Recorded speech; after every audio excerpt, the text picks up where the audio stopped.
A researcher once chose a path almost no one would willingly walk. He sat across from more than 400 women who had seen men at their most exposed, most unguarded, most honest. Not wives, not girlfriends. Women whose work had trained them to read male behavior faster than language itself. He was not searching for scandal. He was not chasing shock value. He was chasing a pattern, a quiet one. He wanted to know why some men were treated as interchangeable, forgettable, almost invisible, while others, even in the most transactional environment imaginable, commanded attention, tension, and respect. What he discovered dismantled nearly everything men believe about desire. Most men think attraction dies because of a mistake, a wrong text, a poorly timed confession, a moment of awkwardness. But what he found was colder than that. Attraction does not usually die in noise. It dies in silence. It fades not with arguments or confrontations, but with a shift so subtle the man never notices until it is already over. One day she simply looks at him differently, and she cannot explain why. The terrifying truth is this: desire does not respond to effort. It does not reward emotional labor. It does not care how sincere you are or how much you sacrifice. Desire reacts to signals, and those signals are sent long before words arrive. A woman's body responds before her mind catches up, and once that response changes, no explanation can reverse it. Machiavelli would have understood this immediately. He knew that power is never lost through one dramatic failure. It leaks through posture, hesitation, tone, and need. The moment a man begins to act from fear of losing, he has already lost. This is not for the man who wants to be liked. This is for the man who wants to understand, because desire, like power, is not fair, not moral, not logical. It is biological, and men who do not understand its silent rules are removed without warning. Most men lose value long before rejection ever happens. They lose it in micro-movements, in how they handle silence, in how quickly they give access to their emotions. One of the earliest collapses happens when a man exposes too much interest too fast. His words may say affection, but his energy says scarcity. A woman's biology does not respond to abundance freely given. It responds to what feels selective, grounded, self-contained. Another quiet error is availability without structure. Immediate replies, cancelled plans, reshaping life around her schedule. To the logical mind, this looks like commitment. To the unconscious, it reads as lack of direction. And nothing kills attraction faster than a man who has no axis outside of her. Then comes the most destructive behavior of all: seeking reassurance. Fishing for confirmation, asking where he stands. That anxious undercurrent is louder than any compliment. It does not matter what he says. His body is already speaking. It is saying, "I need you to choose me." And the moment that signal is received, desire shuts down. Not slowly, instantly. Machiavelli taught that power is never requested. It is projected. And when a man operates from insecurity, every word he speaks becomes weightless. Value is not argued into existence. It is felt through presence, through containment, through self-command. Loss of value rarely announces itself. It arrives disguised as small changes, slower replies, shorter laughs, a shift in tone you cannot quite name. And when a man senses that shift, panic begins. He compensates with more effort, more attention, more explanation. But that effort does only one thing. It confirms the perception that he is trying to recover something already gone. She does not need to say it. Her body language already has. This is the core truth men avoid. Desire cannot be negotiated. It cannot be reasoned with. It can only be activated or extinguished. What activates it is perceived power, emotional independence, centered energy. What destroys it is need, anxiety, and emotional dependency. This has nothing to do with pretending to be cold or cruel. It has everything to do with inner structure. When a man loses his center, the interaction is over. The tragedy is that most men never realize the moment it happened. Machiavelli never wrote about attraction. He wrote about rulers, but his principles map perfectly because desire, like power, is governed by perception. He understood that power is not what you possess. It is what others feel in your presence. When he said it is better to be feared than loved, he was speaking about stability, not cruelty. In desire, this translates into respect before affection. A woman may care for a man she admires. She desires the man she respects, and respect is born from self-control, emotional stability, and internal authority. The most magnetic men are not the nicest. They are the most grounded. They do not collapse under pressure. They do not become reactive. They remain centered even in uncertainty. A woman does not respond to what you say to her. She responds to how you handle the world around you. If she senses that her reactions control your emotional state, your value erodes. The most effective power does not announce itself. It is perceived. Attraction is an evolutionary response to leadership. A woman does not logically decide who to desire. Her nervous system evaluates posture, voice, rhythm, stillness. She feels it before she understands it. She does not need depth to feel attraction. She needs perception. Most men fail because they try to create attraction through logic and effort. But desire is not born in the mind. It is born in the body, and the body does not listen to arguments. Machiavelli would not teach pickup lines. He would teach perception, because appearing valuable is not deception. It is alignment. Even the most honest man will not trigger desire if he projects weakness. He may be safe, he may be trusted, but he will not be magnetic. Before a word is spoken, judgment has already occurred. Body language speaks belief. Slouched posture, rushed movements, excessive laughter, avoidance of space all communicate insecurity. Controlled movement, upright posture, stillness, unforced eye contact communicate internal power. These signals cannot be faked for long because the body reflects the inner state. That is the invitation. Change the inner structure and the outer language follows. Appearance matters not because of vanity, but because it is communication without explanation. A woman does not need to understand you. She needs to feel something near you. When value begins to fade, a woman withdraws silently. Her attention cools, her energy shifts. She does not attack, she disengages. Indifference is the signal. And when a man senses it, he usually does the worst thing possible. He chases, he explains, he tries to fix perception with effort, but every anxious movement confirms the loss. This is not a communication issue, it is a perception issue, and perception governs desire. A woman can love a man and feel no attraction. She can appreciate him and feel no fire. Because desire is not moral, it is responsive, and when a man's emotional stability depends on her validation, her body registers him as lower in hierarchy. Machiavelli warned that a leader who relies on love without respect collapses.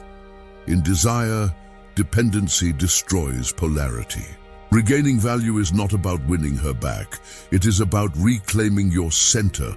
Attraction does not return through memory. It returns through new perception, and perception changes only through transformation. Silence becomes necessary.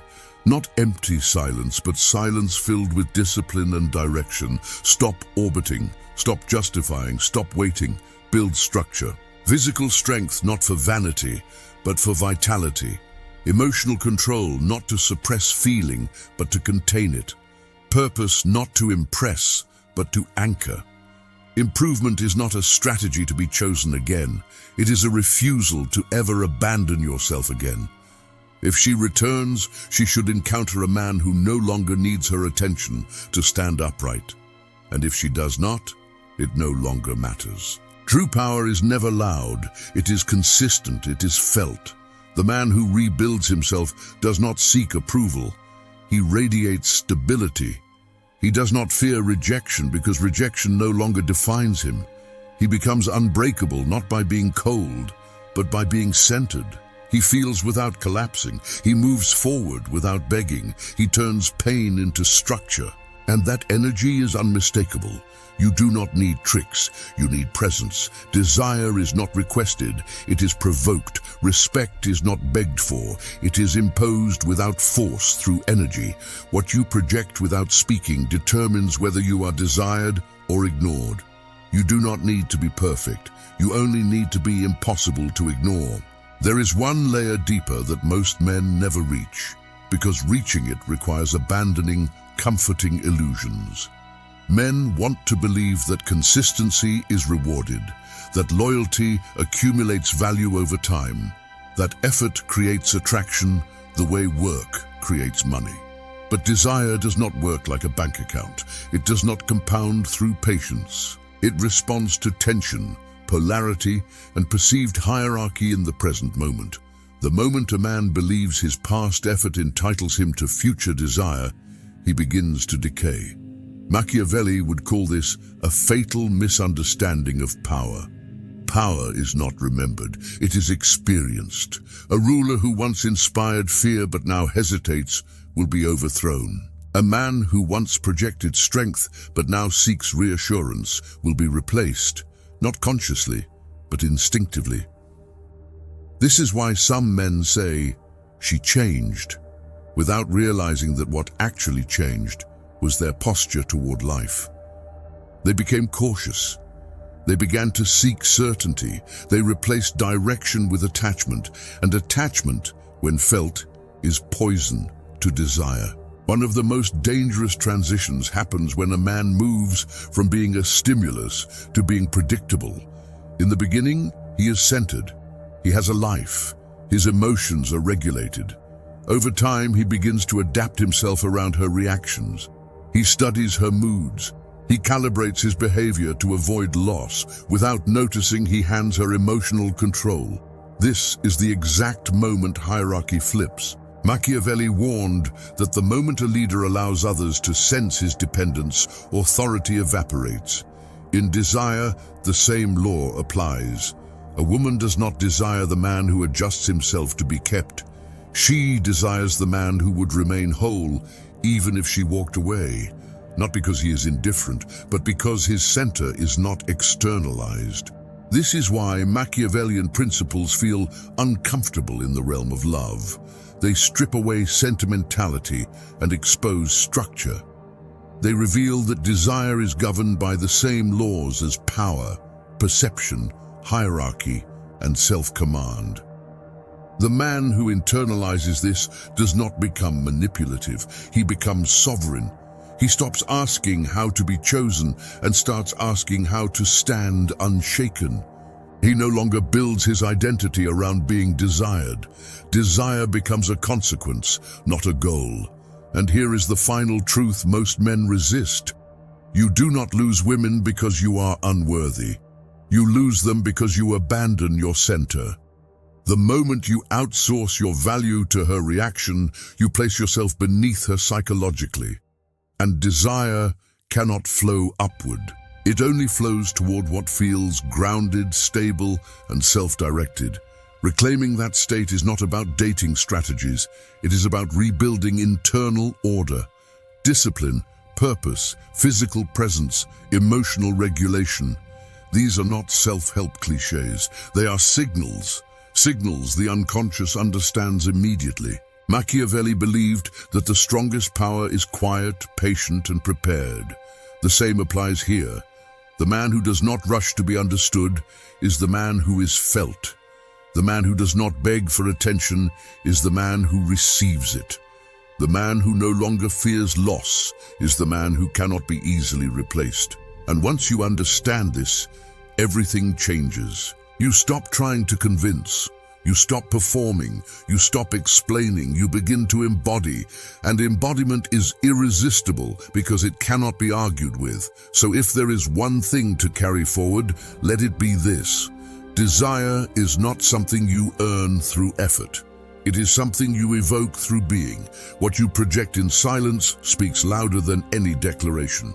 And the man who masters that silent language never needs to ask for what he deserves.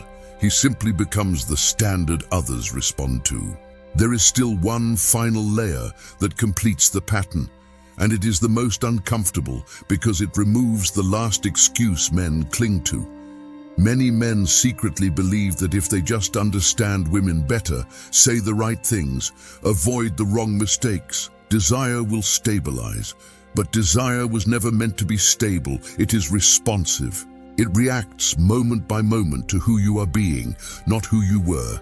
This is why men who live in nostalgia lose. They keep trying to resurrect a version of themselves that once worked, not realizing that power never looks backward. Machiavelli warned that rulers who rely on past glory invite present collapse. The same is true here. The man who keeps reminding himself and her of how things used to be has already conceded defeat. Desire does not honor history. It honors presence. At the deepest level, female attraction is not about the woman at all. It is a mirror held up to the man. It reflects his internal order or his internal chaos. When a man is grounded, purposeful, emotionally contained, his presence creates polarity automatically. When he is scattered, reactive, approval-seeking, his presence dissolves tension, and without tension, desire suffocates. This is why some men feel friend-zoned, without ever understanding how they walked there.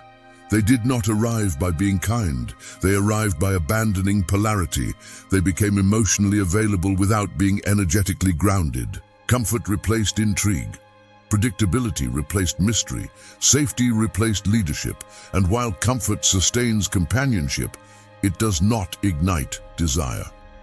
Machiavelli would say that people follow the man who appears least dependent on their approval.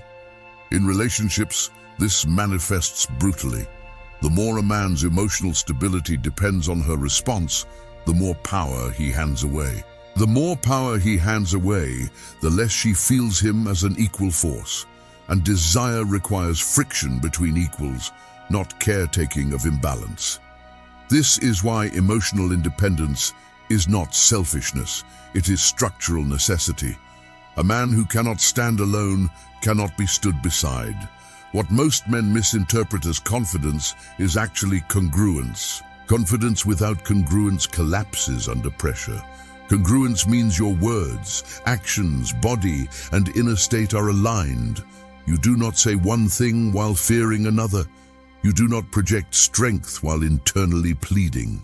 When congruence is present, the body relaxes, movements slow, the voice drops, silence becomes comfortable. And that comfort creates tension because it signals self-sufficiency. A woman does not feel pulled toward you because you want her. She feels pulled because you are not pulled by her. This is also why rejection, when handled correctly, increases value rather than destroys it. A man who can receive rejection without spiraling demonstrates mastery over his own emotions. He does not punish, he does not plead, he does not collapse. He simply absorbs it and continues moving forward. That reaction alone communicates strength. Machiavelli believed that how a leader responds to loss defines his future authority. In desire, this is identical. The man who remains centered in loss becomes more formidable than the man who never faced it. At this point, the illusion of tactics dissolves. There are no lines that create this, no tricks that substitute for it. You cannot simulate internal order. You either have it or you do not. And if you do not, the work is unavoidable. Physical discipline to anchor the body. Emotional discipline to regulate reactions. Psychological discipline to pursue a purpose that does not orbit another person. This is not about becoming emotionless. It is about becoming unshakable, feeling deeply without losing posture, caring without surrendering authority over your inner world. And when this structure is built, something paradoxical happens. You stop chasing desire, and desire starts responding. Not because you are trying less, but because you are leaking less. Your attention becomes selective, your presence becomes heavier, your absence becomes noticeable. Not as a tactic, but as a natural consequence of having a life with direction. Machiavelli would say that true power does not announce itself. It waits, it positions, it allows others to feel its gravity. So here is the final verdict, stripped of comfort and illusion. A man does not become just another one because women are cruel or shallow. He becomes just another one the moment he abandons his center and starts negotiating for approval.